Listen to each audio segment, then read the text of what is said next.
Morning all. Alright, and for the first time in a while, I'm not wearing a Montreal jersey for one of these videos. Montreal's still number one during the regular season. In the postseason, things change. So, Montreal does finish first overall. Record of 41, 19, and 10. 254 goals scored, 188 goals against, 92 points. At home, they were 24, 6, and 5. Away from home, pretty good too. 17, 13, and 5.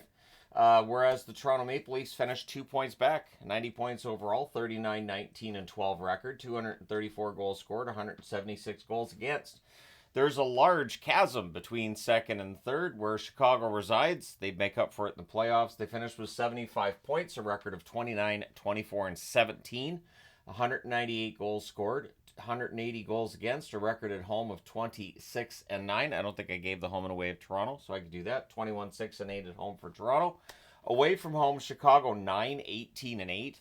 Toronto was 18, 13, and 4 away from home. Again, Chicago managed to overcome the fact that their road struggles exist in the playoffs.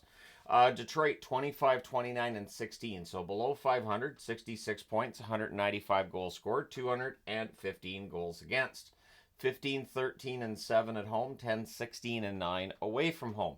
The New York Rangers missed the playoffs yet again. 22, 38, and 10 record for 54 points, 204 goals scored, 248 goals against. At home, 15, 15, and 5 record. Away from home, 7, 23, and 5 record. The Boston Bruins finished at the bottom of the league, 43 points for them, 15, 42, and 13 record. We're into the 60s though, so we know things are going to get better.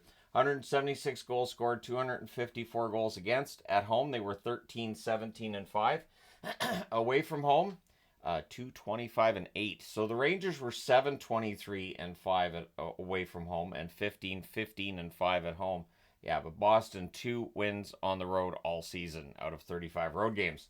So Punch Imlach has a thought that works here in that he moves Red Kelly from the blue line to center, and it works really, really well. Red Kelly goes above a point per game when that takes place.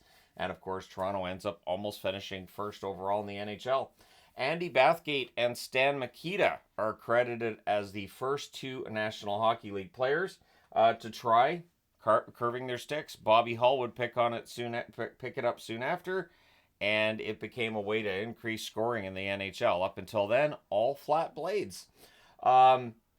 November 7th of 1960, the Toronto Maple Leafs acquire Eddie Shack from the Rangers for Pat Hannigan and John Wilson.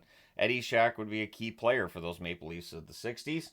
November 24th of 1960, Dickie Moore scores his 20th goal in what was only his 21st game. He ties Rocket Richard's record with that. March 16th of 1961, Jean Beliveau with his 57th assist breaks Bert Olmsted's record. Olmsted, of course, of the Montreal Canadiens as well. September 15th of 1960, so before the season really gets started, Rocket Richard, Maurice Richard, announces his retirement from the National Hockey League. November 27th of 1960, Gordie Howe is the first national hockey player to reach 1,000 career points. So it takes till 1960 to see the first 1,000-point producer. And now we just say, he's going to get his 1,000th tonight. Well, that's nice. March 16th of 1961, Boom Boom Geoffrion. Bernie Geoffrion, the second National Hockey League player to reach 50 goals in a season. Of course, it takes him 64 games to get there. It took 50 games for Richard to get there. Interestingly enough, Richard never got to 50 goals again. March 16th of 1961, I already got that part. August 29th of 1961, I didn't. The Hockey Hall of Fame opens in Toronto officially, so they have their first official, dinner and all that fun stuff that we see now. That starts in 1961. The original Hart Trophy was retired as well, so a new Hart Trophy was commissioned, and it was the Hart Memorial Trophy, which they still hand out now, of course. On October 19th of 1960, Hawks player Reg Fleming, a rookie at the time as well, sets a record with 37 penalty minutes in a game against the Rangers.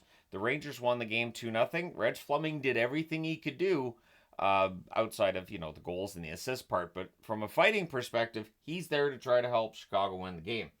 So Bernie Geoffrion is the number one scorer in the NHL that year. 64 games, 50 goals, 45 assists, 95 points. We're that close to the first 100-point player in NHL history. Jean Beliveau, 69 games, 32 goals, 58 assists for 90 points. Frank Mahovlich, 70 games, 48 goals, 36 assists, 94 points. So we had one at 50 and one almost getting to 50. Andy Bathgate of the Rangers, 70 games, 29 goals, 48 assists, 77 points. Gordie Howe of Detroit, 64 games, 23 goals, 49 assists, 72 points. Norm Ullman of the Detroit Red Wings, 70 games, 28 goals, 42 assists, 70 points. Red Kelly finished in 64 games with 20 goals, 50 assists, and 70 points for the Toronto Maple Leafs. In net, Johnny Bower had a pretty good year. 33, 15, and 10 record, 922 save percentage, 2 shutouts. Glenn Hall for the Chicago Blackhawks, 29, 14, and 17 record, 920 save percentage, 6 shutouts. And of course, Hall still playing every single game. Jacques Plante for the Montreal Canadiens, 23, 11, and 6 record, 904 save percentage, 2 shutouts. Lorne Gump Worsley, a record of 20, 29, and 8 with the Rangers, 913 save percentage, 1 shutout. So your Hart Trophy that year goes to Boom Boom Geoffrion, who also wins the Art Ross. And if they'd had a Rocket Richard Trophy that year, he would have won that too. The Calder goes to Dave Keon of the Toronto Maple Leafs. He'll be a key player for the Toronto Maple Leafs Stanley Cup wins in the 60s. Doug Harvey for Montreal is their Norris Trophy winner. Johnny Bower of Toronto is the Vezina Trophy winner. And for the Lady Byng, that goes to Red Kelly of the Toronto Maple Leafs.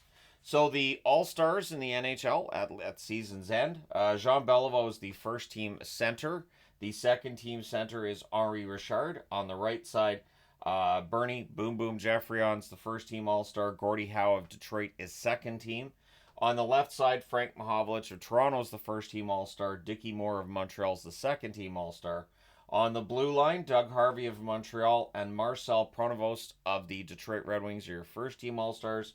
Alan Stanley of Toronto and Pierre Pilote of the Chicago Blackhawks are your second team All-Stars. In net, Johnny Bower of Toronto is the first team All-Star. Glenn Hall of Chicago is the second team All-Star. Now, Glenn Hall's been clearly widely respected, even though he's on a bad Chicago Blackhawks team. He's been first or second team All-Star often, and in the playoffs, he comes through for Chicago. So the Chicago Blackhawks go into Montreal, and in the first game, Montreal wins 6-2. Montreal's won 5 straight Stanley Cups, so it looks like it's probably a fait accompli. They're going to win another. But Chicago has other plans. They win 4-3 in Montreal in Game 2. In Game 3 at home, it goes to 3 overtimes before they win 2-1. Montreal wins 5-2 in Game 4 in Chicago to tie the series, but Chicago wins in Montreal 3-0, and then Chicago wins at home 3-0. So their road record during the regular season, not good, but in the playoffs, they were fine. The other semifinals between Detroit and Toronto, Toronto wins the first game at home in double overtime 3-2. Detroit wins game 2 4-2, and then wins both games at home by scores of 2-0 and 4-1 before winning 3-2 in Toronto. So Detroit wins that series 4-1. Both Canadian teams are out. It is Chicago and Detroit in the Stanley Cup Final. Detroit loses to Chicago in the first game 3-2. Detroit wins the second game at home 3-1. As they alternate home starts in this one, it's a 1-1-1-1-1 situation. Chicago wins the next one at home 3-1. Then Detroit wins at home 2-1. Chicago wins at home 6-3, and then they break that trend and they win on the road 5-1 to win the Stanley Cup in 6 games. And the expectation was, hey, Chicago's getting better. They've got a Stanley Cup win. Bobby Hull's young. He looks like he's ready to lead this team. And then they just didn't end up winning much more than that. So Gordie Howe's the leading scorer in the playoffs. 5 goals, 11 assists, 16 points in 11 games there. Pilote of the Chicago Blackhawks, 3 goals, 12 assists, 15 points in 12 games for him. Bobby Hull, 4 goals, 10 assists, 14 points in 12 games. Stan Mikita, 6 goals, 5 assists, 11 points in 12 games. Glenn Hall has a 2.02 goals against average in those playoffs for Chicago. Sawchuk has a 2.32 goals against average in those playoffs for the Detroit Red Wings. So there you go. Chicago no longer at the top of the heap. Let me know your thoughts in the comment section below as always. Don't forget to hit like and subscribe if you haven't done so already. Thank you guys so much for all your support as always. I will talk to you again soon.